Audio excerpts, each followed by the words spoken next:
बिल्लाहि मिनश्शैतानिर्रजीम बिस्मिल्लाहिर्रहमानिर्रहीम। बेटा अस्सलाम वालेकुम। आज मैं आपको आबिद मनवरी का दूसरा गज़ल, उसमें जो 5 अशार हैं उनकी तशरीह आपको समझाऊंगा। पहला अशार है इसका, मेरे आंगन से कभी होके न गुज़र सूरज, रास्ता अपना किसी दिन तो बदलाना सूरज। इसमें जो मुश्किल अल्फाज है, आंगन कहते हैं सहन को, गुज़र कहते हैं चलना को। तशरीह शायर फरमाते हैं इसमें, शायर अपनी बदकिस्मती पर नाला होकर कहता है, सूरज कभी मेरे घर के सहन से होकर नहीं गुज़रता, इसीलिए मेरा घर रोशनी और धूप से महरूम रहता है। काश ऐसा होता कि सूरज किसी दिन अपने राह बदल कर मेरे घर के सहन से भी गुज़रता, ताकि मेरा घर भी रोशन होता। दूसरा अशार है, दिन जो निकला भी तो छाए रहे गम के बादल, दिल की नगरी पर कभी खुल के न चमक सूरज।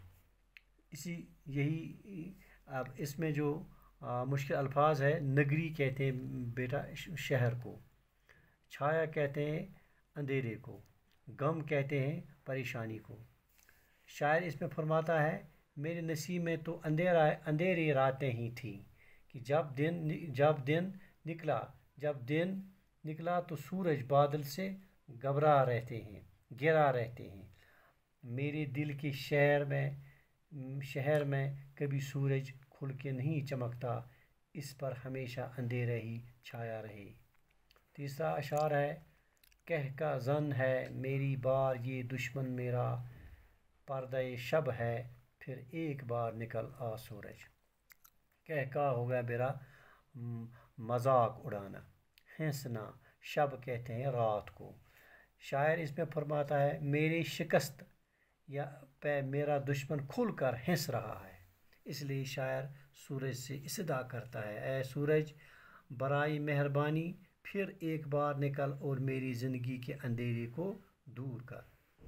चौथा इशारा बेटा, एक तरफ रात के शैदाई माँ व नजम कितने, एक तरफ दिन का पुरशार परसितार अकेला सूरज। इसमें जो अल्फाज है, शैदा कहते हैं आशिक को, अंजुमन कहते हैं, ये नजम की जमा है, तारे कहते हैं अंजुमन को। शायर इसमें फरमाता है, चाँद और सितारे रात को निकलते हैं, इसलिए वो रात के आशिक हैं। एक तरफ सूरज अकेला दिन को निकलता है। इसी तरह इस शहर में रात अंधेरा बड़ाई और बुरी की अलामत है, और दिन में रोशनी अच्छाई और नेकी की अलामत है। पांचवा अशार है, गैर मुमकिन है शब गम की सहराई आबिद, किसी ने मगरिब से निकलते हुए देखा सूरज। इसमें मुश्किल है, शब कहते हैं रात को, गम कहते हैं परेशानी को, सहरा कहते हैं सुबह को। अब तशरीह शायर फरमाते, इसमें शायर गम से मुखातिब हो जाते हैं कि गम रात की सुबह होना नामुमकिन है, सुबह होना अपनी ही नामुमकिन है। जितना सूरज मगरिब से निकलता चनाचे ये तय है कि गम की रात कभी ख़त्म न हो सकती। फिर अब इसमें जो इसके जो सवाल पहला है, इसमें शायर अपने आप को खुद से नाआशना कब पाता है, तो जवाब है इसका, शायर जब अंधेरी की आँख से देखता है तो अपने आप को नाआशना पाता है। दूसरा सवाल है, शायर दस्त सवाल लेके महबूब के दर पर जाता है, जवाब है इसका, शायर दस्त सवाल लेके महबूब के दर पर जाता है। सवाल है तीसरा, शायर अपनी तबाही पर खुश क्यों हो जाता है, जवाब है शायर अपनी सादा लूह के सबब अपने तबाही पर खुश होता है। चौथा सवाल है, महन अजम किसकी शैदाई हैं, इसका जवाब महन अजम रात की शैदाई है।